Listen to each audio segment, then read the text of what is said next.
ইরার সাথে বেশ কিছুদিন ধরে কথা হচ্ছে না আমার। আমাদের এত বছরের সংসার জীবনে তোর বাবা আমাকে না জানিয়ে কিছু করেনি, এখনো কোনো কিছু করার আগে আমার সাথে শেয়ার করে। তোমরা আমার জীবনের সব থেকে আদর্শবান দম্পতি। স্যার, আপনার সাথে একজন দেখা করতে এসেছে স্যার। কি যেন নাম বললো? তুহিন স্যার। জি স্যার, দেখে তেমন বিপজ্জনক মনে হলো না স্যার।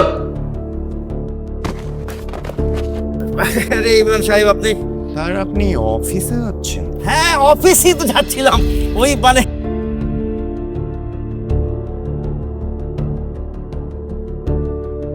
আসসালামু আলাইকুম স্যার। ওয়ালাইকুম আসসালাম।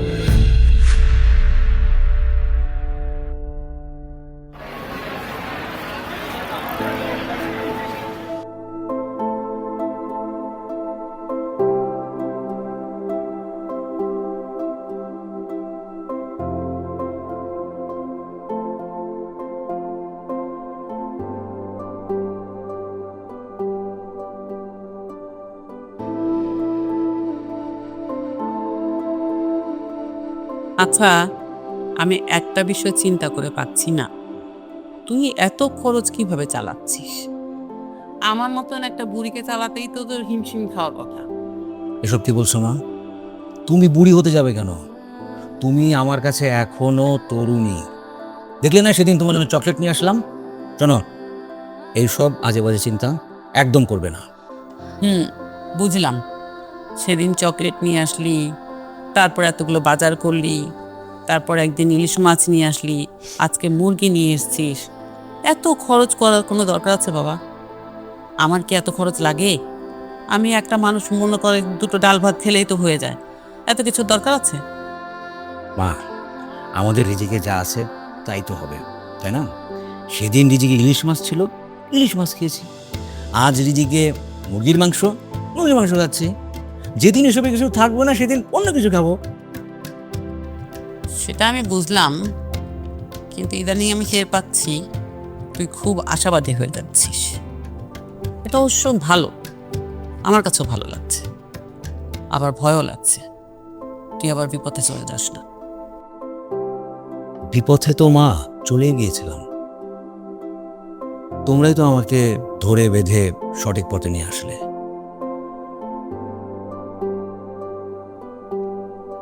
ও মা, কাল খালুজানকে দেখতে গিয়েছিলাম। তাই নাকি? কেমন আছেন উনি? আর রুবি কেমন আছে? আলহামদুলিল্লাহ, খালুজানের শরীর এখন অনেকটাই ভালো। খালামণিও ভালো আছে। খালামণি আমাকে পেয়ে যে কত গল্প করলো, কত দোয়া যে করলেন। মা, তোমাকেও কিন্তু যেতে বলেছে। অবশ্যই যাব।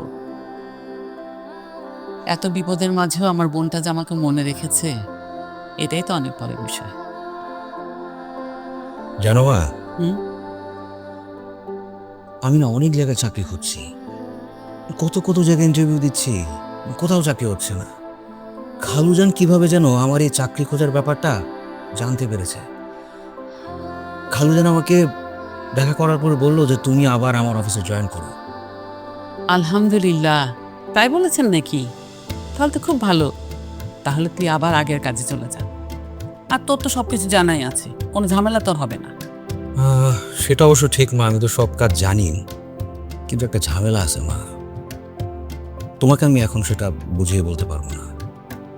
আমি অবশ্য ওই খালুজানকে কয়েকদিনের সময় চেয়েছি, আর দেখি এর ভিতরে কোনোভাবে যদি আমার পাপের প্রায়শ্চিত্তটা করতে পারি। আচ্ছা, আবরার আর ইরার বিয়ের খবর কি রে? ও মা, তোমাকে তো বলা হয়নি, আবরার আপাতত বিয়ে করতে চাচ্ছে না। আসলে যেটা হয়েছে, ওদের পরিবারের উপর দিয়ে যে ঝড় যাচ্ছে, তাই আবরার চাচ্ছিল যে বিয়েটা পরে হোক।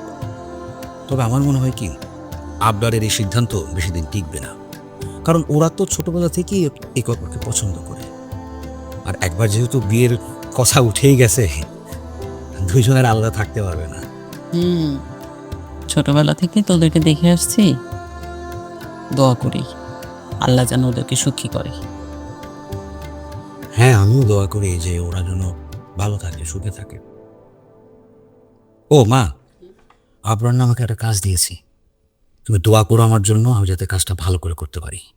ইনশাল্লাহ। মায়ের কাছে কি দোয়া চাইতে হয়? মা তো ছেলের জন্য সবসময় দোয়া করে, অবশ্যই দোয়া করে।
রিক্সা নিয়ে যাই ভাই। ভাই সোহেল সাহেব ভাই, মালটা কে? কোন মালটা ভাই? ও উনি ভাই, উনি তো তুহিন ভাই, আজকে থেকে এই বাড়ির বাজারের দায়িত্বে আর কি। মানে ওসমান স্যার ওনারে কাজে রাখছে। কাজে রাখছে না? পরে সেটা পরে মিলাইতেছি, মাঝখান থেকে চামে ভাই কইলেন মনে হয়। আমি আপনাকে বলছিলাম যে আমাকে স্যার বইলা বলবেন। Sir very good. তো তুই স্যার কোনো ইন্টারভিউ কিছু নাই, একটা বাড়িতে উটকো লোক হিসাবে চাকরিতে জয়েন করে লাইলেন, আপনাকে তো চিনলাম না। সেটা তো আমিও আপনারা চিনি না, তবে আপনার পা থেকে মাথা পর্যন্ত দেখা আমি আন্দাজ করতে পারতেছি আপনি এই বাড়ির কে। এটা আপনার এক্সট্রা কোনো ভুল না। বাই দ্য ওয়ে, আমি হচ্ছে গিয়ে ওসমান সাহেবের ভাতিজা, আমার আলাদা একটা স্ট্যাটাস আছে, হ্যাঁ। কিন্তু আপনারা যেটা দেখে মনে হচ্ছে আপনার একটা ধান্দাবাজ, হ্যাঁ। ধাপ করে বাসার মধ্যে ঢুকে গেছেন, কোনো নোটিফিকেশন নাই, কাহিনী কি বলেন তো? আপনি পুরা কথাই তো শুনেন নাই, আপনার আচার ব্যবহার দেখে বুঝে গেছি আমি আপনি মানুষটা কেমন। আর আপনি কি বললেন আমি ধান্দাবাজ? এই বাড়িতে যদি কোনো ধান্দাবাজ থাইকা থাকে সেটা হইলেন একমাত্র আপনি। হেই, আমি দান্দাবাজ মানে? তোর আমার দান্দাবাজ কেন মনে হচ্ছে? একদম 1 মিনিটের মাথা চাকরি খাই দেবো, 2 মিনিটের মাথা ভিক্ষা করতে হবে রাস্তা, তুই চিনোস আমারে? আপনি তো কথা শেষ হওয়ার আগেই চেতা যান। আপনার কিন্তু স্বভাব খারাপ আছে, এমনি যদি চলতে থাকে তাহলে কিন্তু আপনার শরীর খারাপ হইব। আচ্ছা একটা কাজ করি, আপনার একটা কাবজাপের গল্প শুনবেন? কাবজাবের গল্প মানে? 1 মিনিট। সোহেল সাহেব, যে এই যে আমার হাতে যে লিস্টিটা, যে এটা একটু ভালো মতো দেখেন তো। এই লিস্টিটাতে যা যা লেখা আছে বাজার থেকে যদি আমি সব আনতে যাই তাহলে কেমন টাকা লাগতে পারে? ধরেন 7,000 7,500 টাকার মতো লাগবে ভাই। 7 থেকে 7,500। আর উসমান স্যার আপনার কয় টাকা দিচ্ছে? স্যার আমারে দিছে 8,000। 8,000? হ্যাঁ। তার মানে এখানে 500 থেকে 1,000 টাকার কাপ জাম। আচ্ছা মনে করেন বাজারে একটা অসৎ দোকানদার থেকে যদি একটু খারাপ জিনিসগুলা কিনি, এই লিস্টে যা আছে তাই কিনুম কিন্তু একটু খারাপ, তাহলে কয় টাকার মধ্যে হয়ে যেতে পারে? এই 2 না 3 4,500 টাকার মধ্যে হয়ে যাবে ভাই। ওরে বাপ রে বাপ, তাহলে আরো 2-3 হাজার টাকার কাপ জাম, মানে কাপ জাপের উপরে কাপ জাম। হ্যাঁ কে দাদু? তাহলে এতদিন ধান্দাবাজিটা এমনি চলছে? শোনো তুহিন, তোমার মতো জ্ঞানী লোকজন কিন্তু একটা বাসায় প্রয়োজন, বুঝছো? মানে আমরা খুঁজি যে ভালো ছেলেরা আসে না কেন। বাই দ্য ওয়ে, এখন থেকে বাজারটা আমরা করবো না, দুজন মিল্লা ব্যবস্থা করতেছি বাসার বাজার। না দাদু, থ্যাংক ইউ। আপনি বুঝতে একটু ভুল করতেছেন। আমি ধান্দা আর হারামের ভিতরে নাই। আর এতদিন যে আপনি ধান্দাবাজি করছেন, আজকের পর থেকে সে নো টু ধান্দা। কোনো ধরনের ধান্দা হবে না। প্রতিটা পয়সা পাই হিসাব আমার কাছে থাকবে, ঠিক আছে? নতুন আইসো, চাইছিলাম চাকরি বাকরি করে খাও, পেটটা যেন চলুক, বাট না, তোমার তো পাংখা গজাইছে, তোমার গিয়া আগুনের মধ্যে জাপ দিতে হইব না। চাচারে কইয়া তোমার একটা সেটিং করতেছি। ও উসমান স্যাররে কইবেন? ঠিক আছে, স্যাররে যেহেতু কইবেন তাহলে একটু ভালো মতো বুঝাইয়া কইেন। এতদিন কি কি কাবজাব করছেন এই জিনিসগুলো একটু বুঝাইয়া বলবেন, কারণ আমি গিয়ে যদি আবার বুঝাইয়া বলি তখন তো আবার আপনার মান সম্মান থাকবো না। আপনি আবার তার কাছের লোক না, ছোট হয়ে যাবেন তো। সব বলে দিছো? না স্যার, আমি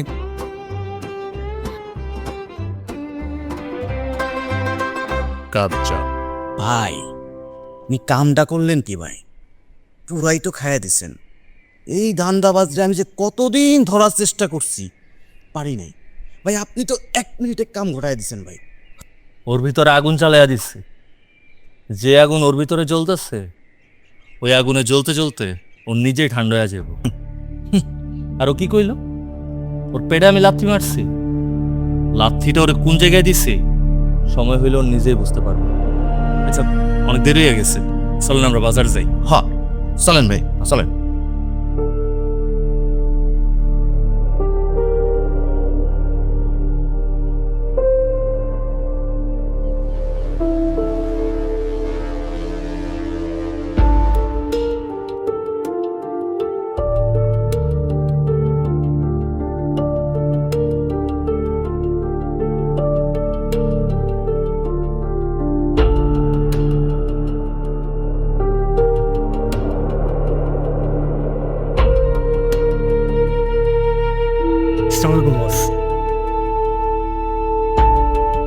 আপনার জন্য তো একটা খবর আছে বস।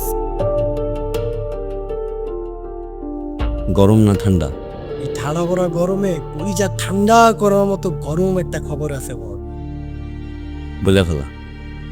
এই যে আপনি বলছিলেন না আপনার জন্য বিশ্বস্ত একটা বাম হাত ম্যানেজ করতে, আমি তো বস আপনার জন্য একটা বিশ্বস্ত বাম হাত ম্যানেজ করে ফেলাইছি। কি জায়গা মতো বুঝা রাখছো? দেখতে পেয়েছি না যে? আরে বস এই হাত তো সেই হাত না বল। মনে করেন এই মানে আপনার কথা বলার সাথে সাথেই হয় উসমানের সর্বনাশ করা শুরু করে ফেলে। আমার মনে হয় অলরেডি সর্বনাশ করেও ফেলাই দেবো। আমার হাত আমারে না জানায় মানুষের সর্বনাশ করে বেড়াইতেছে, আর আমি টেরি পেলাম না। মালটাই দেখা আপনি বস আপনি এই মালটার লগে আমার 2 বছর আগে পরিচয় হয়েছি। টাকরায় ওই যে কালা জাহাঙ্গীর আছে না, বন্দুক দিলা? হ্যাঁ গত বছর ওই কালা জাহাঙ্গীর ওই টপকাইছিল। কস কি ওটা মাথা নষ্ট কাজ করে ফেলাইছে। হ্যাঁ কাছে ওর তো মানে পুরো চিকি মাংকি পেট।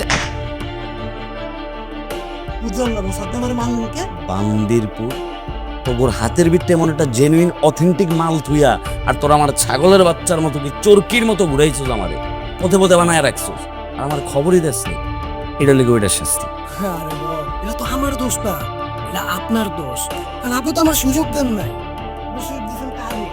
ওই টাকলারে। আপনার মাথায় ব্রেন নাই বস, খালি গুল। এ টাকলার কথা, ছাগল চোরের বাচ্চার কথা আমারে কবি না। বান্দির পুতেরে পাইলে আমি যে কি করমু ওই আমার আমি লোকে 12 রাউন্ড কাবাডি খেলবো, 12 রাউন্ড। খাইয়ে দেন বল, একবারে খাইয়ে দেন। তো ভালো কাজ করছিস। আমার মালটা কই? মাল্লা আইব বস, আপনি খালি কোন ওরে ফোন দিলেই হয়ে আয় পড়বো বস। না, হ্যান্ডফোন দেওয়ার দরকার নেই, ওরা চুলকাইতে দে। ওই চুলকাইতে জায়গাটার ভিতরে ঘা বানায় ফেলাক। জায়গাটার ভিতরে যখন ঘা হয়ে যাব, তখন আমি সিদ্দিক আস্তে করে যায়া মলম লাগাম, এমন মলম লাগামো আর না পারবো চুলকাইতে, না পারবো কি সহ্য করতে। তখন হইব কি আসল খেলা। বস ঠিক কইলেন বস, কারণ খেলার জন্ম। ওইটাই। যা যা যা। খবর রাখ, মালের দিয়ে খবর রাখ। ঠিক আছে বস, আসি বস। যা।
হীরা, কি ব্যাপার, কথা বলছো না যে? কি বলবো? তুমি তো ডাকতে। হ্যাঁ, আমি দেখা না করতে চাইলেও দেখা করতে না। সেভাবে বলিনি, মানে দেখো, আমি অনেকবারই এর মধ্যে তোমার সাথে দেখা করতে চেয়েছি, কিন্তু তুমি তো ইচ্ছা করে ডাকতে পারো না। হ্যাঁ, এখন তো সব দোষ আমার। ইয়া, আমি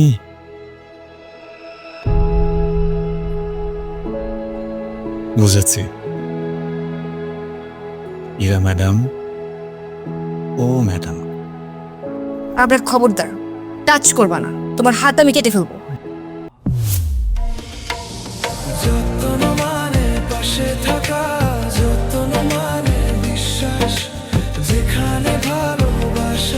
সেখানে শুরু হয় গল্প।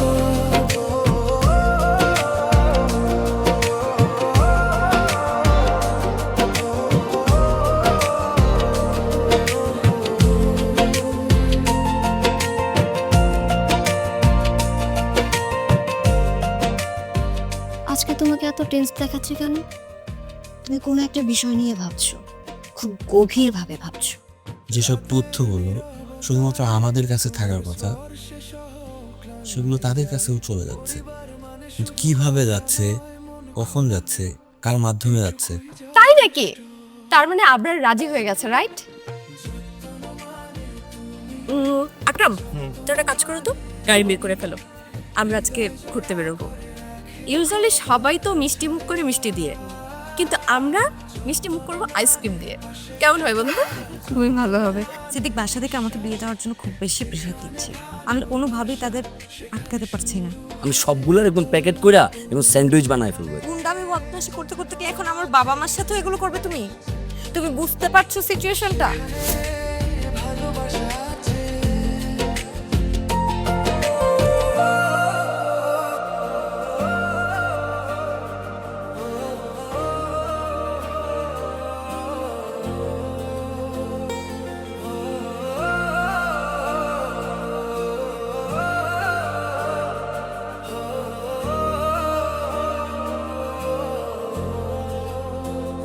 হার কাছে তোমার নাম বললে ঘরের কোণে আলো নেমে আসে, ভুল বোঝা ছোট ব্যথা ধীরে ধীরে মিলিয়ে যায় হাসিতে।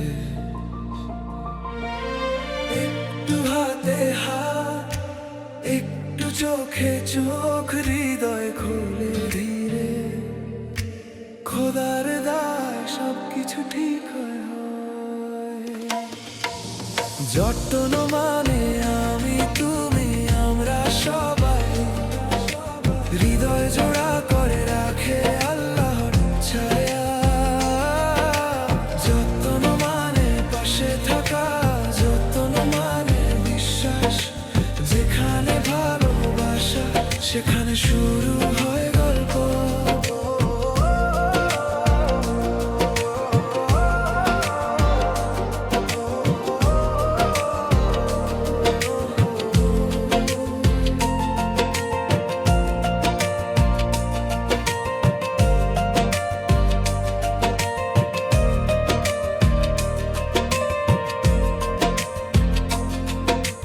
রাতের নীরবতায় তোমার স্পর্শে সহ ক্লান্তি যায়।